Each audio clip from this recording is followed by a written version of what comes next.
আসসালামু আলাইকুম। অন্যান্য ধর্মাবলম্বী যারা শুনছেন তাদের প্রতি আমার আন্তরিক কৃতজ্ঞতা ও ভালোবাসা রইল। আমি রাহাদুর রহমান রিকি, পড়াশোনা করছি গোপালগঞ্জ টেক্সটাইল ইঞ্জিনিয়ারিং কলেজ গোপালগঞ্জে। তো আজকে যে বিষয়টি নিয়ে কথা বলবো সেটা হচ্ছে টেক্সটাইল ইঞ্জিনিয়ারিং কলেজের সাবজেক্ট চয়েস নিয়ে। তো আপনারা যারা টেক্সটাইল ইঞ্জিনিয়ারিং কলেজে চান্স পেয়েছেন, আপনাদের ভর্তির সময় আপনাদের সাবজেক্ট চয়েস দিতে হবে। তো এখানে আর কি 4টি সাবজেক্ট রয়েছে। চারটা হচ্ছে yarn engineering, fabric engineering, wet process engineering এবং 4 নম্বর হচ্ছে অ্যাপারেল ইঞ্জিনিয়ারিং।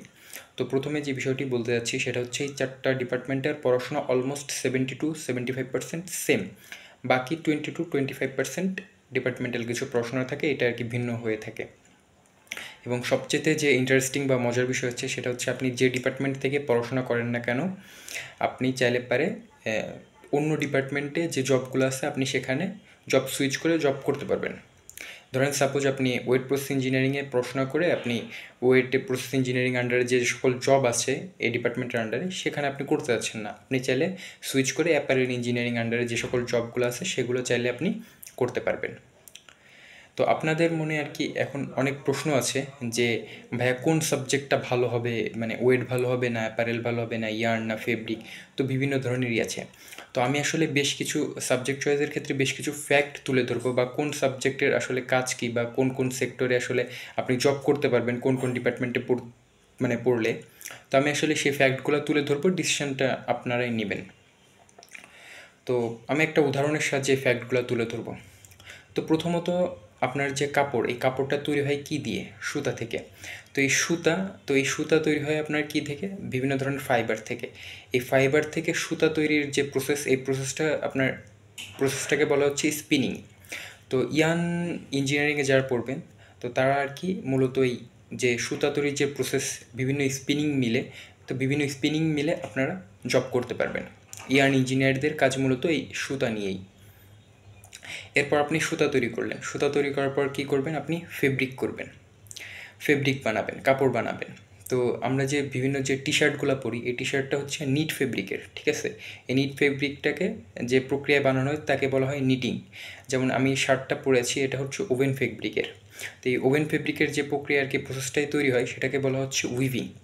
তো ফেব্রিক ইঞ্জিনিয়ারিং ডিপার্টমেন্টে যারা পড়বেন আপনারা চাইলে নিটিংয়ে, তারপরে উইভিংয়ে, তারপরে বিভিন্ন মাল্টিন্যাশনাল কোম্পানি বা বিভিন্ন কোম্পানি বা গার্মেন্টস সেক্টরে আপনারা চাইলে ফেব্রিক টেকনোলজিস্ট হিসেবে বা ফেব্রিক মার্কেটিংয়ে জয়েন করতে পারেন।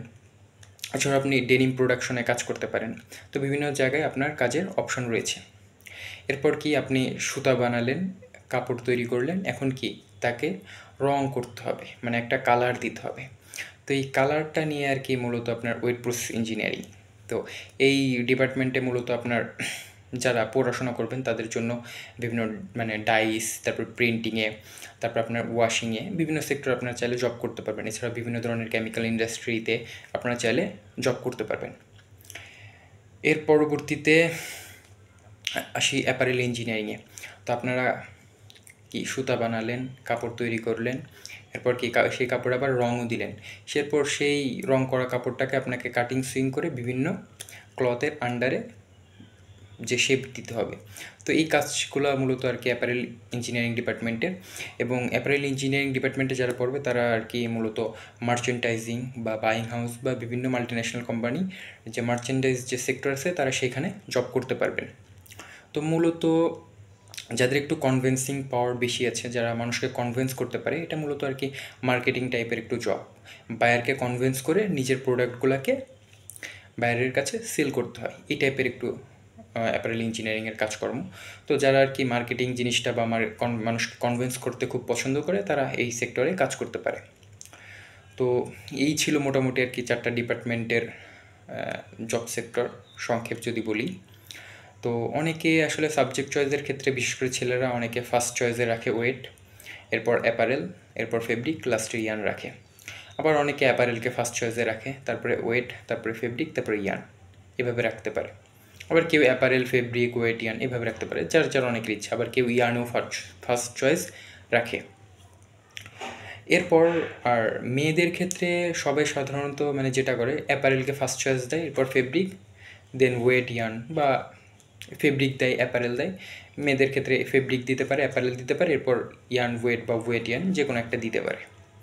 তো মোটামুটি আপনাদের যে ফ্যাক্টগুলো বললাম, তো এই ফ্যাক্টগুলোর উপরেই ডিপেন্ড করে আপনারা আসলে আপনাদের সিদ্ধান্তটা নেবেন যে আপনি কোন ডিপার্টমেন্টে পড়তে চান বা কী কী। তো এই ছিল সাবজেক্ট চয়েসের বিষয়টাতে। তো সামনে ইনশাল্লাহ আমরা আরও বেশ কিছু ভিডিও দেওয়ার চেষ্টা করব, যেমন আপনাদের একাডেমিক পড়াশোনা কোন সিলেবাস অনুসারে হবে, তারপরে আপনাদের যে পড়াশোনা করতে যে টোটাল কীরকম কস্ট হবে, এছাড়াও যে আপনি টেক্সটাইল সেক্টরে মানে পড়াশোনা করার পর আপনি কোথায় কোথায় চাকরি করতে পারবেন, এই বিভিন্ন ছোটোখাটো বিষয় আছে যেগুলো নিয়ে আমরা ভিডিও দেওয়ার চেষ্টা করব। তো আজকের ভিডিওটা এতটুকুই ছিল। আর যদি ভিডিও সংক্রান্ত কারো কোনো প্রশ্ন থেকে থাকে কমেন্ট সেকশানে করতে পারো, অথবা ভিডিওর ডিসক্রিপশানে আমার হোয়াটসঅ্যাপ নাম্বার দেওয়া থাকবে, হোয়াটসঅ্যাপে করতে পারো। আর গোপালগঞ্জ টেক্সটাইল ইঞ্জিনিয়ারিং কলেজে যারা ভর্তি হতে আসবা, অবশ্যই তাদের যে কোনো প্রয়োজনে তারা অনেক দূর থেকে যদি কেউ আসো, তাহলে তাদের যে থাকার ব্যবস্থা, যদি এখানে থাকার কোনো ব্যবস্থা না থাকে বা থাকার যে কোনো ব্যবস্থা বা যে কোনো সাহায্য সহযোগিতায় যোগাযোগ করতে পারো। ঠিক আছে, তো ধন্যবাদ সকলকে, আসসালামু আলাইকুম। এবং অন্যান্য ধর্মাবলম্বী যারা এতক্ষণ শুনছিলেন তাদের প্রতি আমার আন্তরিক কৃতজ্ঞতা ও ভালোবাসা রইল।